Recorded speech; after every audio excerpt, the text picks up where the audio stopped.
On the Road with Kelly and Bob is brought to you by Mueller Metal Roofs and Buildings. Made in America, made to last. Coming up on this episode... We're here because I think Henry Ford understood that you needed to continue learning through the entirety of your life. And he created opportunities for people to do that.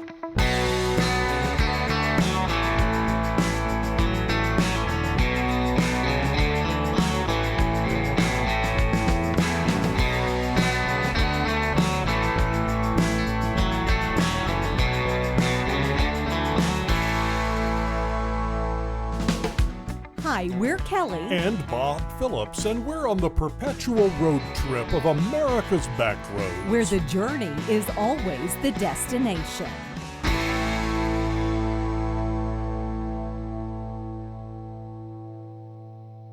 Thanks for joining us for this episode of On the Road with Kelly and Bob. This one's coming to you from Dearborn, Michigan, and had I told you the name of the story, you probably would have guessed the location.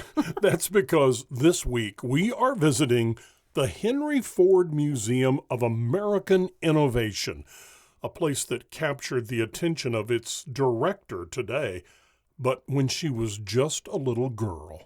I'm Cynthia Jones, and I'm the director of Henry Ford Museum of American Innovation, which is where we are sitting right now. So the Henry Ford is what we call our entire destination.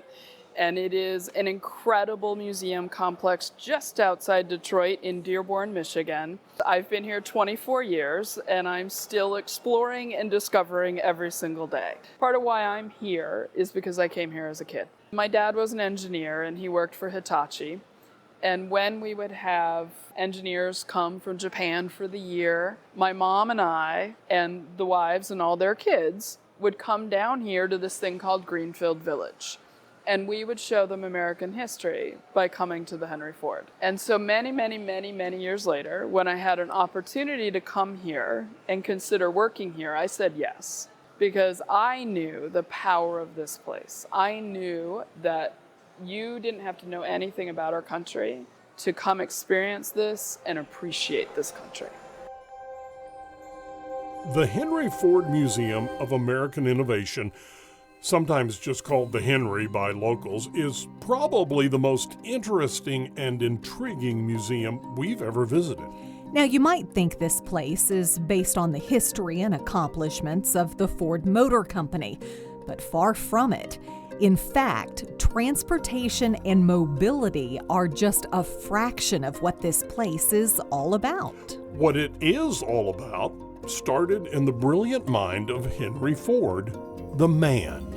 Henry Ford the man was a very complex character, as we all are, right? So he is someone that was born on a farm and didn't love farming, and discovered very early on that he liked mechanical things. He discovered that, like many of us do, by taking things apart. Thankfully, he could actually put them back together again. So he took a watch apart, figured out all those tiny mechanisms on the inside, really loved how it was designed and engineered. He didn't have a lot of formal education, but he appreciated the education he had. And then he went on to some very practical education. So he worked for someone who became a little famous, Thomas Edison. Part of what he did was he figured out how to think about something like a car. He wanted to figure out how to make one. So he made his own engine, he mounted it on his kitchen counter, and he tested it out. And he proved that his engine technology could run. So as a good engineer, he's like, well, I made the engine, now I gotta make the car. So he makes a car, mostly out of bicycle parts, things that you would recognize, things that look like light bulbs as the Oilers. There wasn't really a steering wheel. There was a little kind of handle like you would steer a boat.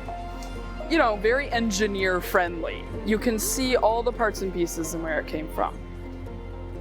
He made that car, but he made it too big for his garage, so he had to break the door open and get the car out.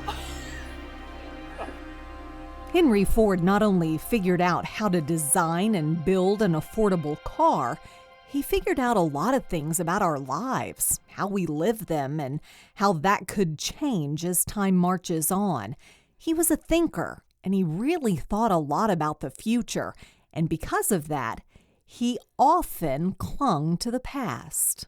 What intrigues me about him is that he was this passionate inventor, this passionate engineer, who also in his later years started to realize the impact all of his technology had had. The way he grew up was going away.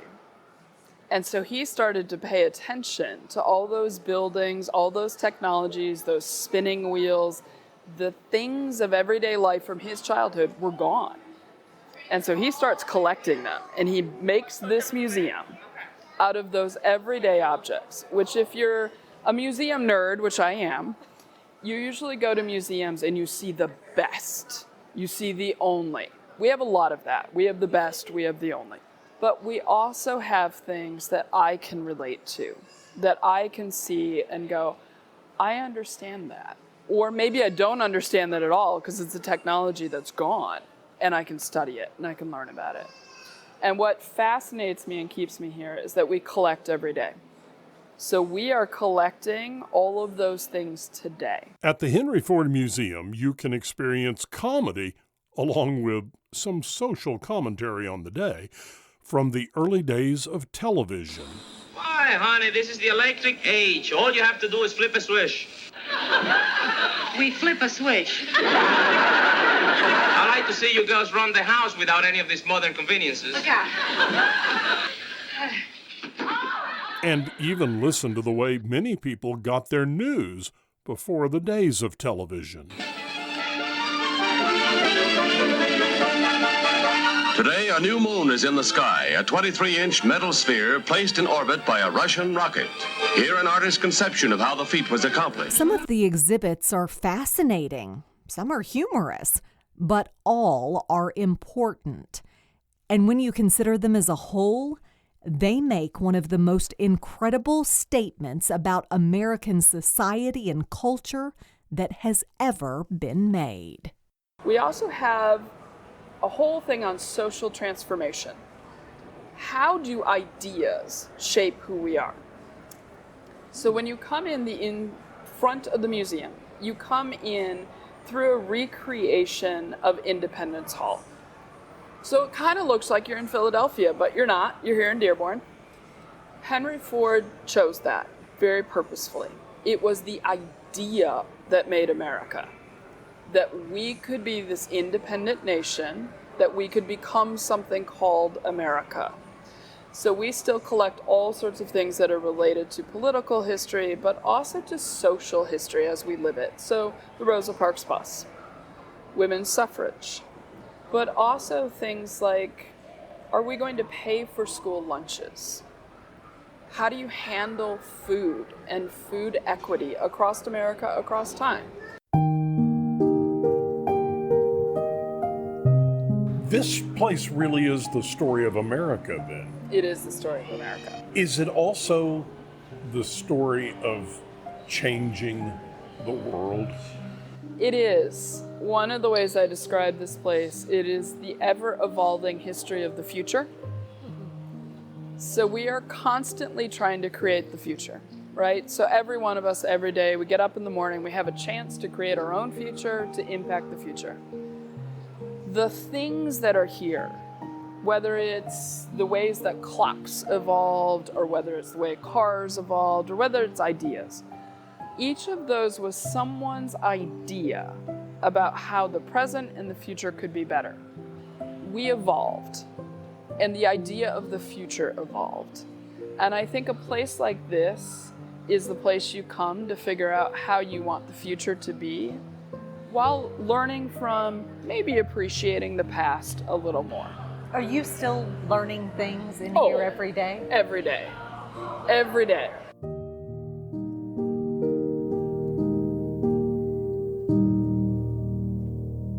And as usual, the conversation was rich with Cynthia Jones. So let's continue listening to what Cynthia has to say about the Henry Ford Museum. There's a tremendous amount of very large objects, including buildings.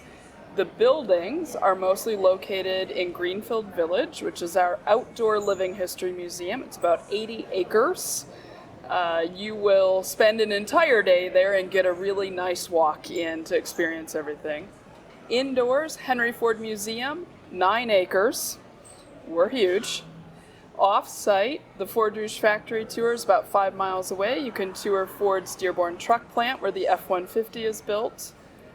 On-site here, you can also go to a movie at the Giant Screen Experience. We also have an on-site high school.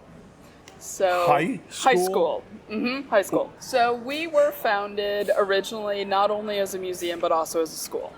So Henry Ford believed that history was best learned from objects and people's stories. So from real life things. Very democratic, small d democratic. Like what we live with every day is how you could learn. So he opened us as a school that maintained for several decades, and then it closed. And 25 years ago, we reopened a high school, and it is a public charter high school. So these students come from all over our county, all over Wayne County, Michigan, mostly out of Detroit, and they go to school in the museum and in Greenfield Village. Mobility is the one everybody expects. Cars, trains, airplanes. They kind of expect that coming in here. Yeah. Those are incredible. It includes things like the Mustang prototype, the very first Mustang to ever roll off the line, a fantastic Jeep, one of the first Volkswagen Bugs ever brought into the United States. Like, we have fantastic stuff. You can get on board locomotives here and check them out from the inside. You can walk underneath a DC-3 airplane. You can go inside the Wright Brothers workshop and home where they made flight possible. So that's mobility. People expect that a little bit. Mm-hmm. Then we have things like agriculture and the environment. So I happened to grow up in a farming community. Similar to Henry Ford, I didn't like farming and was destined to not be a farmer because I know how hard they work. And so some of the things we have for that is you can climb on board a combine. Most people have never been on a tractor in a piece of equipment ever in their life. No, they've only seen it They've from seen them in a field. Yeah, and have from no the highway. idea what and they had do. no idea. Do you have a favorite part of the museum? That's your favorite? So, it's very hard to choose one thing.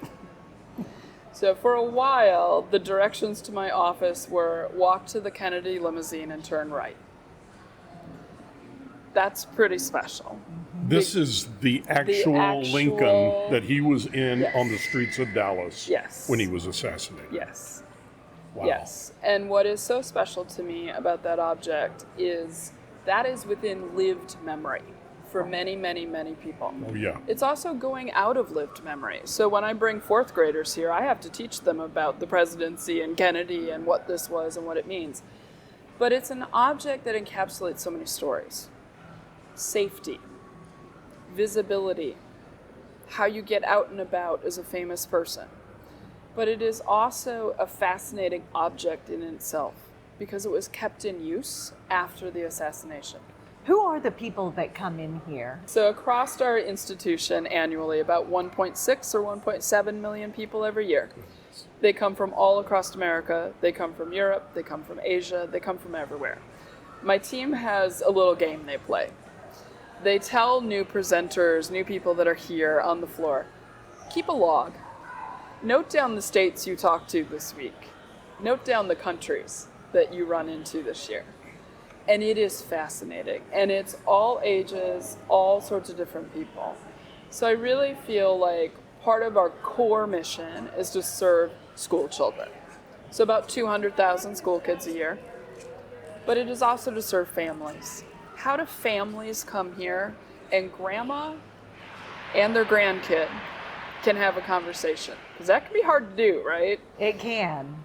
But when you're having a shared experience, you can have a real conversation. The Kennedy limousine, you can't miss it. We have several other presidential limousines.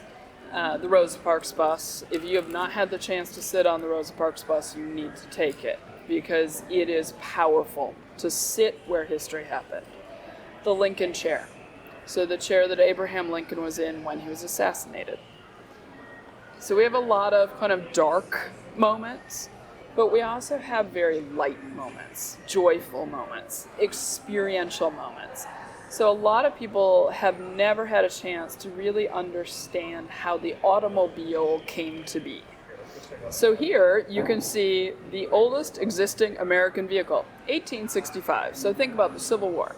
It's a steam-powered horse carriage, the Roper. It's not very popular, but it's important because it helps you see where that started and what we became. Kind of the evolution. The evolution. And so you can go all the way from that. Next to it is Henry Ford's first car, the quadricycle, to race cars. And you can sit in a simulator and you can actually practice driving a race car just like professional race car drivers used to practice. Mm-hmm. Yeah, there's some incredible stuff. Many of the cultural things that are to do in Detroit have some connection to the Ford family historically. Many of them have a connection today as well. We're here because of that physically. We're here because I think Henry Ford understood that you needed to continue learning through the entirety of your life. And he created opportunities for people to do that. He created a school system. We continue on in that legacy today. He created this collection. We add on to it every single day. And he created a place that inspired Disneyland.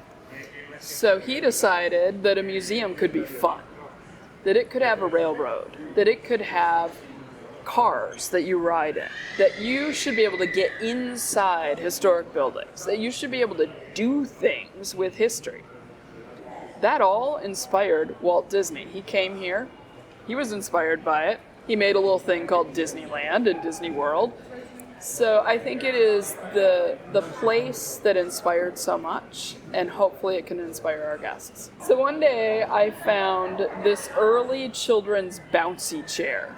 It was fabulous. It's a complete death trap. Like, you look at this thing and you're like, oh heck no. It's metal, there's no padding, it comes from a spring that you can look at it and go, every kid would get their finger stuck in that.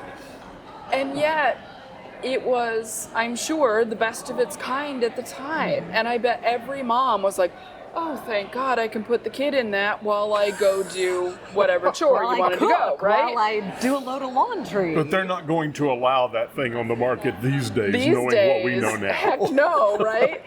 But, you know, it was wonderful because I saw that and I could think about the mom that wanted that thing so badly that she saved up her money for that bouncy chair.